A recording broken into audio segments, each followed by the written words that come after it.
Hey, I want to talk today about the middles of stories and scenes. When you're telling stories to friends or family, it's fine if the story fizzles out after the initial hook. So I was at the grocery store just now and I saw this guy walking an armadillo on a leash. That's pretty weird. I know, right? Yeah, that reminds me of this one time when I was in Florida, and that's the way real life stories go often, right? They're not really stories, they're just sort of observations. But if you're going to write a story, it needs to go someplace from there, right? If we think about graphing a story with the story sequence on the x-axis and the audience engagement on the y-axis, the story needs to go up from the beginning. That's why this section of the story is sometimes called rising action. It provides increasing conflict, which makes the audience more and more hooked. Allow me to demonstrate this using a brilliant little video put together by the BBC for their Planet Earth 2 series. This little 2-minute video clip gives us a perfectly structured story with a superb middle. It's a veritable instruction manual on how to create compelling rising action by incremental steps of increasing danger and stakes, or in this case, snakes. So if you haven't seen this video yet in its unadulterated version, you may want to watch that. I've included a link below, so maybe pause right now and go check that out. A snake's eyes aren't very good, but they can detect movement.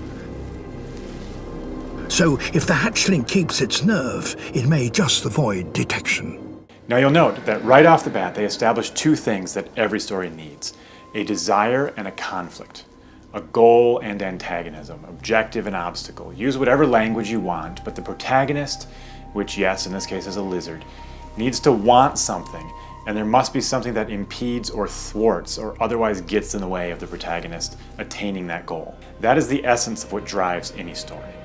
And here it's established right away. We recognize the basic contest of snake versus iguana, snakes I should say, and with the help of the voiceover narration, we get allied with the iguana hatchling immediately. Now, a key part of understanding how rising action works is to break the scene or story down into parts. In this case, we have a few different beats in this scene. If we were talking about feature-length film, we might talk about acts. Whatever we call these parts, beats, acts, scenes, it isn't all that important at this point. But it is important to recognize distinct parts, and they're actually determined by desire and conflict. So this first part of the story is about avoiding detection, just as the voiceover tells us. That's what determines part one here. The goal is to avoid detection. Does the hatchling avoid detection? No. He fails at that, and now he's got a new objective. Hence part two, which is to outrun the nightmare of snakes coming after him. You know how there are group names for animals, like a murmuration of starlings, a pride of lions, a murder of crows? For snakes, it's a nightmare.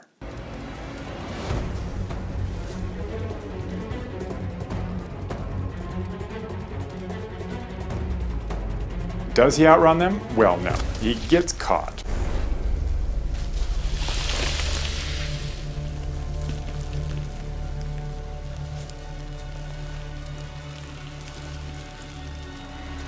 But he gets away, and now he's on to part three, a new objective, which is to climb up the rocks to go where the snakes cannot go easily.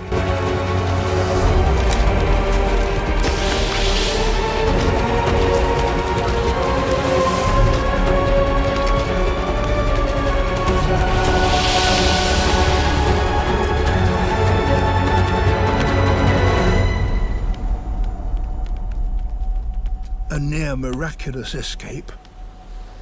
Now note how things ramp up. In part one, it's iguana versus snake. A snake. Yes, there are others there, but the camera focuses in on this one snake, venturing out toward the frozen iguana. In part two, it's the whole nightmare of snakes. We have escalated here. 20 snakes are more dangerous than one. But luckily for the iguana, these snakes are incompetent, which makes them a little less threatening than they otherwise might be. In part three, things are even worse. Why? 3 reasons, and this is all about how the scene is being constructed by the cinematic storytellers here. 1, snake teeth. We get multiple shots of snakes lunging at the hatchling with open mouths. Number 2, desperation. The snakes seem more desperate, as evidenced by their willingness to throw themselves into the crevasses to get the hatchling. And then number 3, the terrain. This hatchling has to jump across these crevasses, So I would argue that even though the number of snakes seems to have been reduced in this third part, the overall threat is greater. And then keep in mind that as the protagonist gets nearer the goal, the more tragic it is to fail, right? I mean, if you're in a race and you fall within the first 3 meters, it's a lot less dramatic than if you fall within the last 3 meters. So to have a finish line or safety in sight also serves to make the third part of the story more intense. And that's what Rising Action is all about, creating parts that incrementally up the threat of failure, either by bringing in greater conflict or by making failure more tragic. Now, when you see diagrams of Rising Action, you sometimes see it depicted as steps, and the logic of that is illustrated by this story, which has 3 clear steps. On a side note, my favorite story structure diagram is this one from Jeff Vandermeer's The Wonder Book, which depicts story as a lizard, which is obligatory to show you in the context of a story about a lizard. But back to the Rising Action here. I prefer to call it escalating complications. Sean Coyne of StoryGrid refers to it as progressive complications, but notes too that they must escalate. And that's really the key concept here. Think about creating cycles of success or failure. But with each new cycle, you want to incrementally step up the conflict and or the stakes. Okay, that's it for this mini lesson. I've got more stuff for you to look at stormwritingschool.com. Great articles, some killer classes on creating tension and story momentum. Check me out there. That's pretty weird.